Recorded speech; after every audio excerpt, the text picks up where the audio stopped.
Meus queridos alunos do 7º ano, tudo bem com vocês? Eu estou no fundo da minha casa, aqui no quintal. A aula vai ser um pouco diferente, mas falar de um assunto muito complicado no Brasil. Sim, lembrando vocês que essa última prova, P2, é referente ao quê?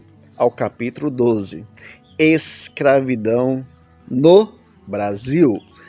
Meus queridos alunos, só reforçando vocês, o Brasil foi descoberto a 22 de abril de 1500, Pedro Álvares Cabral, beleza? Essa parte você já sabe, tá bom?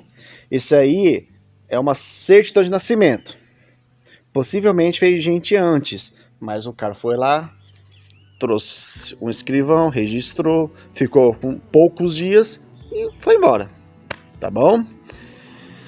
O Brasil, de 1500 até 2020, tá quantos anos? 520 anos, meus queridos. Se eu te falar aqui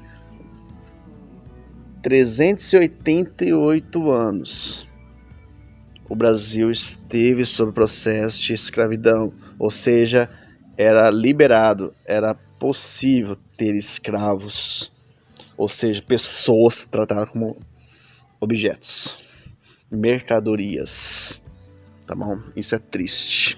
E o Brasil foi um dos últimos países a passar por isso, tá?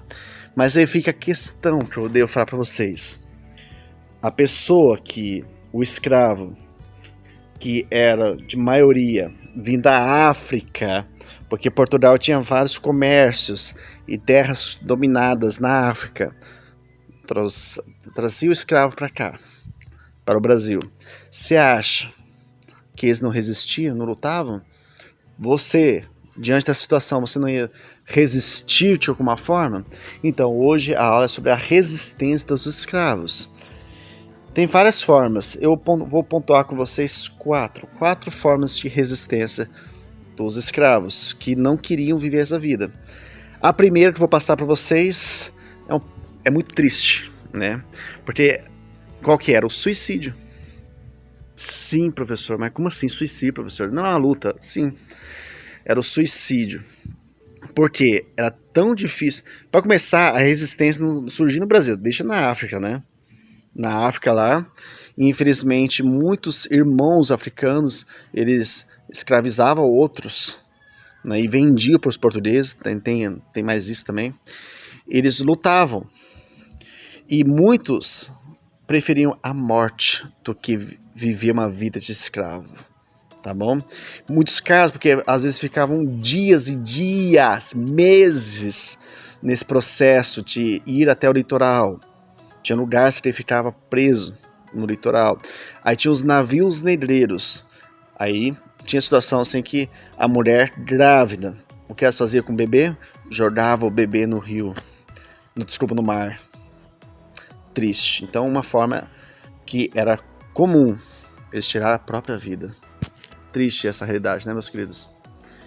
A segunda forma, que foi eu vou destacar já a segunda, que foi muito importante, foi o quê? A fuga.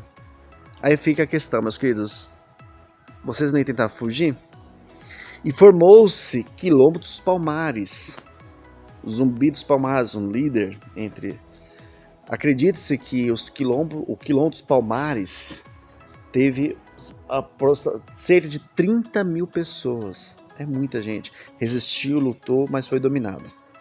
Tá? Mas tinha outras formas. Era luta, era fugir. Era fugir. Então, ia só para os Quilombo dos Palmares? Não ia. Após a fuga, e eles fugiam e ficaram em vários lugares no Brasil, porque no Brasil todo tinha escravidão, tá bom?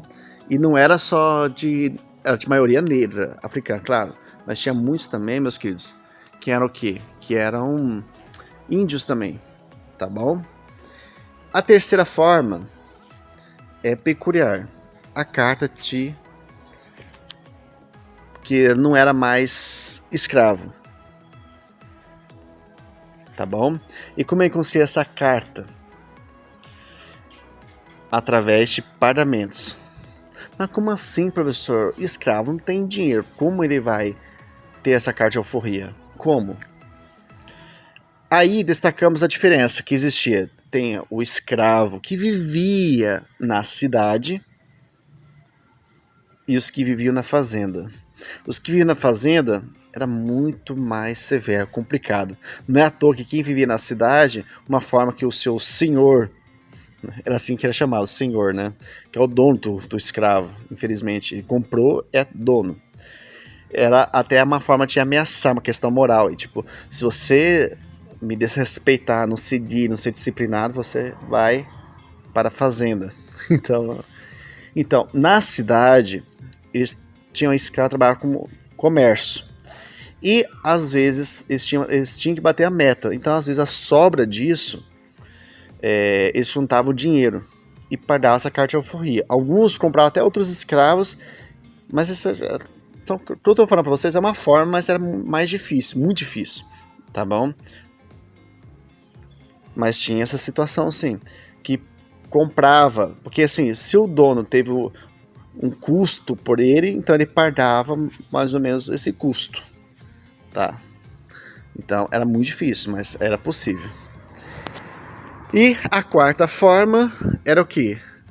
Era lutar e matar os fazendeiros, tomar a região. Muito difícil. Aconteceu, tá? Tá bom? Então, praticamente são essas quatro formas. Já teve história, teve barão negro, sim, ex-escravo, sim. No Brasil tem cada história que eu vou te contar, tá? Também tem história também que mulheres escravas que casaram, né, e ficaram ricas no Brasil, né? Mas muito difícil isso, tá bom? Então foram essas quatro formas possíveis aí, tá bom? Um grande abraço e até a próxima. Tchau pra vocês.